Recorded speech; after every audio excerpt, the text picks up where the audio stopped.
주님께서 여러분과 함께 또한 사제의 영과 함께 루카가 전한 거룩한 복음입니다. 주님 영광 받으소서. 모세의 율법에 따라 정결례를 거행할 날이 되자 예수님의 부모는 아기를 예루살렘으로 데리고 올라가 주님께 바쳤다. 주님의 율법에 태를 열고 나온 사내 아이는 모두 주님께 봉헌해야 한다고 기록된 대로 한 것이다. 그들은 또한 주님의 율법에서 산비둘기 한 쌍이나 어린 집비둘기 2마리를 바치라고 명령한 대로 제물을 바쳤다. 그런데 예루살렘에 시메온이라는 사람이 있었다. 그 사람은 의롭고 독실하며 이스라엘이 위로받을 때를 기다리는 이였는데 성령께서 그 위에 머물러 계셨다. 성령께서는 그에게 주님의 그리스도를 뵙기 전에는 죽지 않으리라고 알려주셨다. 그가 성령에 이끌려 성전으로 들어갔다. 그리고 아기에 관한 율법의 관례를 준수하려고 부모가 아기 예수님을 데리고 들어오자 그는 아기를 2 팔에 받아 안고 이렇게 하느님을 찬미하였다. 주님, 이제야 말씀하신 대로 당신 종을 평화로이 떠나게 해주셨습니다.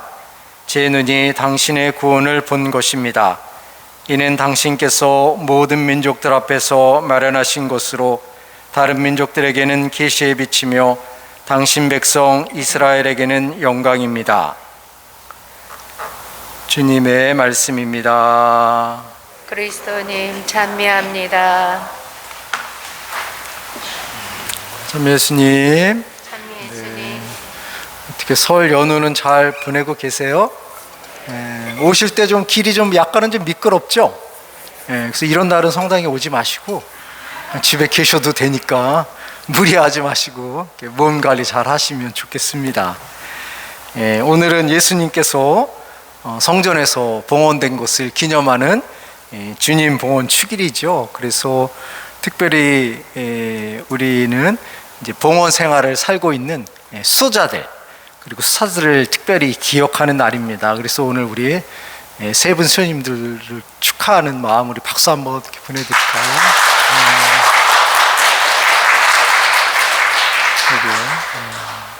그래서 어떻게 우리 스님들은 축성 생활의 봉헌의 삶을 잘 살고 계시죠? 네, 그렇죠. 근데 이제 우리가 봉헌 생활 그러면 꼭 성직자나 수도자들에게만 국한된 그런 이미지를 갖고 살아가는데, 물론 이제 뭐 명시적으로, 공식적으로 사대나 수도자들은 하느님께 일생을 봉헌하겠다는 것을 서약을 함으로 인해서 사람들에게 자신의 마음을 아주 명확하게 드러내기도 하죠. 하지만 이러한 봉헌 생활은 꼭 하느님과 우리 인간과의 관계에서만이 아니라 때로는 부부관계도 그런 것 같아요. 부부들도 결혼식 할 때 서약하잖아요. 나는 일생 당신을 아내로, 남편으로 괴로울 때나 힘들 때나 병들 때나 어려울 때나 일생 사랑하고 함께 하겠습니다. 이런 것들이 한편으로는 부부간의 어떤 봉헌의 약속이죠. 그리고 또 가족간에도 명시적으로 그런 행위를 하진 않지만 그거 역시도 한 공동체로서 함께 일생을 살겠다는 그런 봉헌의 약속이 있기 때문에 꼭 봉헌의 날을 생각하면 예수님과의 관계만이 아니라 나와 내 주변과의 관계에서는 어떻게 내가 봉헌의 삶을 살아가고 있는가 하는 것도 좀 더 생각해 볼 필요가 있지 않나 하는 생각을 합니다. 저희 부모님도 살아생전에서는 열심히 이제 부부싸움을 많이 하셨어요. 근데 그 부부싸움이 80이 되도록 싸우시더라고요.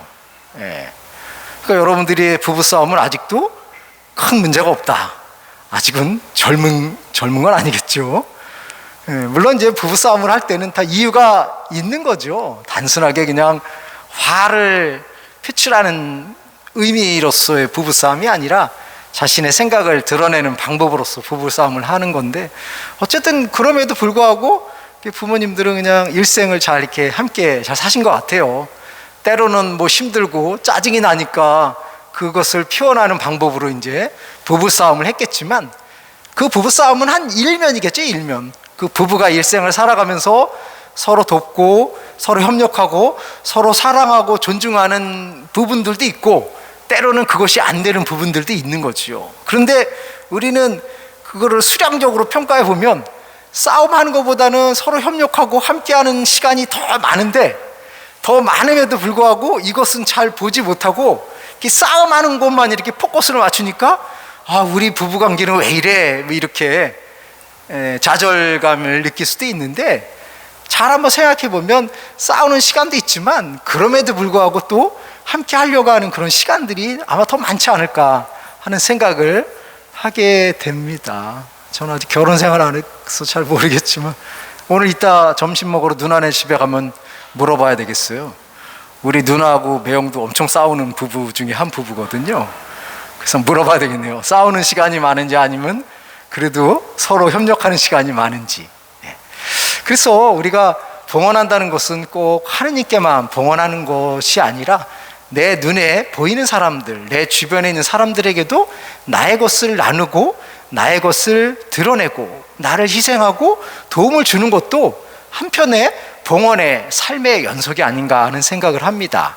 그래서 우리가 특별한 존재들만이 봉헌의 삶을 살아간다고 생각할 것이 아니라 우리 모든 그리스도인들은 다 봉헌의 삶을 살아가고 있는 거죠. 기본적으로는 하느님께 나를 의탁하고 봉헌한다는 그런 전제를 갖고 있으면서도 하느님께 봉헌하는 그 삶을 이제는 구체적으로 내 주변에 있는 사람들에게 나누고 희생하고 있기 때문에 우리의 삶은 기본적으로 봉헌의 삶이 이루어져 있고 형성되어 있는 것인데, 다만 우리의 그 봉헌의 마음을 얼마나 더 깊고 넓게 확장시키느냐 하는 것이 우리들에게 중요한 관건이 아닌가 하는 생각을 합니다. 오늘부터, 어제부터 한 해가 시작이 되고 이제 우리는 한 해를 시작하면서 올 한 해를 어떤 마음으로 살아가야 될까 나름대로 결심을 하셨을 것입니다. 그 결심이라는 것은 또 다른 봉헌의 한 표현일 수도 있죠. 그래서 우리가 결심한 것들을 잘 준수하기 위해서 노력하고, 그것을 노력해 나가는 여정에서 때로는 인내도 필요하고 견뎌야 되고 희생도 해야 된다는 것들을 어려움으로만 생각하는 것이 아니라 희생이라는 것이 또 다른 봉헌의 아름다움이다라고 긍정적으로 받아들이고 올 한 해를 살아갈 수 있다면 우리는 예수님처럼 우리의 모든 것들을 하느님께 봉헌하고 이웃들에게 나눌 수 있는 거룩한 삶을 살아갈 수 있지 않을까 하는 생각을 합니다. 그래서 오늘 주님 봉헌 축일을 맞이해서 예수님이 하느님께 봉헌되셨듯이 우리들도 하느님과 우리 이웃들에게 작은아마 봉헌의 삶을 살아가는 날이 되었으면 좋겠습니다. 잠시 눈을 감고 우리가 어떻게 작지만 그 작은 이웃을 통해서 이웃에게 사랑과 봉사의 마음을 드러낼 수 있을까 생각해 보겠습니다.